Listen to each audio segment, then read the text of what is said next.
Welcome back to my garage and another dyno session. I'll just get right to it. No, I'll tell you about the Powerjet Shutoff valve I made. It's the simplest solution possible, I think. It's just a clamp with a wire attached to it and a lever on the left side of the handlebars. So when I depress the lever, it pinches the hose connected to the Powerjet. As simple as that. Let's see if this can extend my range and gain me some horsepower above peak power. I will also continue with the downjetting and see if that gets me anywhere, and also play a little with the ignition. So let's go. I had left the water pump running all week since last session. So killed that battery, so I'm replacing it with this one. It says 12.2 volts, so it's not charged and probably not in very well shape, this one either, but I hope it will work, so we'll see.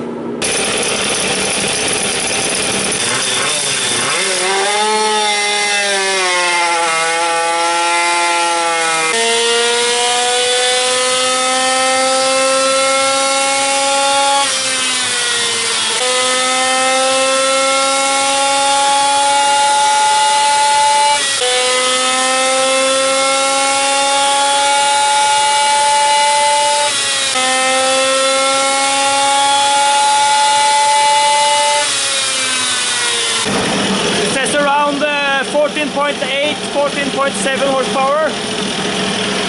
The fuel has been sitting vented for a week, and it's not that cold today as it was last time. So now I will try run with shutting off the Powerjet and see if anything happens with the curve here.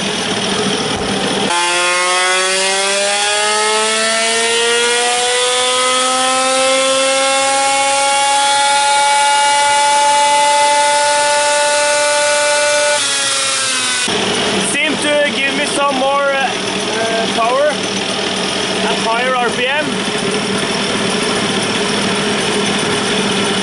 So a couple of more tests.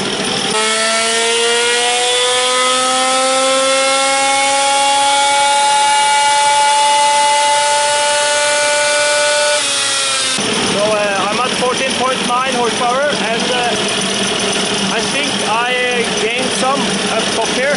I will try to downjet one step and see where it gets me. Once again, epoxy has failed me, and the well is destroyed along with the new Powerjet fitting. So I'll just remove the whole thing here, and I won't be able to do any more Powerjet testing. And I will also have to, so now we can do a test of just a regular float nut with the jet at the pickup for the jet at the stock position, and just see if there's a difference. So I'll replace this thing with the stock nut, and we'll see how it goes. I think the Powerjet shutoff will work anyways, but now I'm using the stock pickup point for the Powerjet, and hopefully there's not foam only coming through there. But anyways, we'll give it a go now with it's a 100 main jet and the stock float ball nut.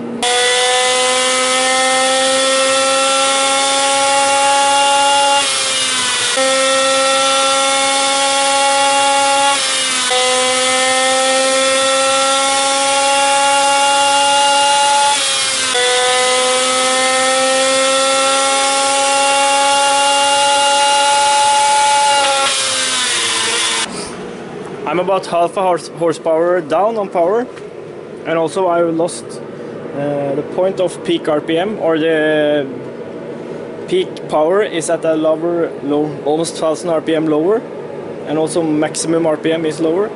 So either the 100 versus 205 main jet is the culprit, or the float ball well really did work. I think the latter, that the well was working. So I think we'll just have to, oh, I can duct tape the well and we'll see if that will hold up, and try run and see what happens.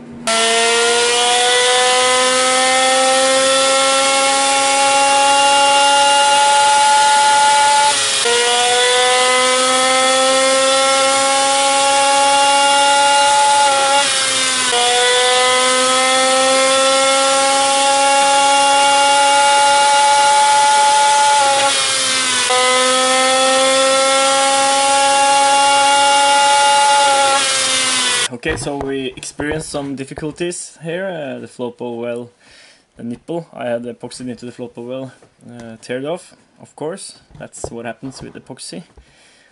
When I jetted down to 100 main jet instead of 105, the best one last run, or last session, I ended up at about the same numbers, at the same RPM. So it's a little bit hotter today than it was last weekend.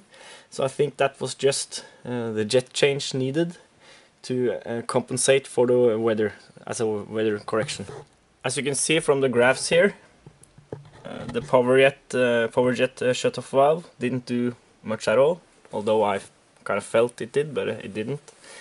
So, let's. I recorded the carburetor with my phone while I was doing some runs, and we'll look at this footage now to see if the Powerjet is doing anything at all.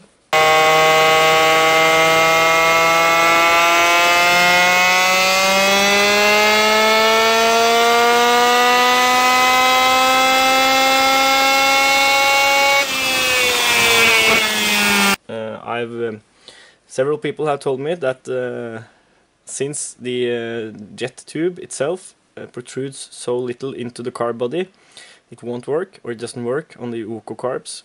So I will have to extend that tube or make another tube that protrudes down, because it's just barely protruding out of the casting, and it should be at least a little bit into the mainstream, airstream.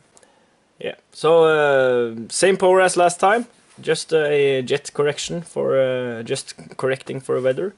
I'm editing the footage from earlier today, and while doing so I was thinking about that it wasn't a fair comparison between the well and without the well, because I also changed the main jet.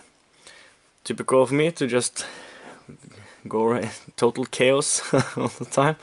But anyways, I've reset it, so now it's without the float bowl well, but with 105 main jet and the stock nut.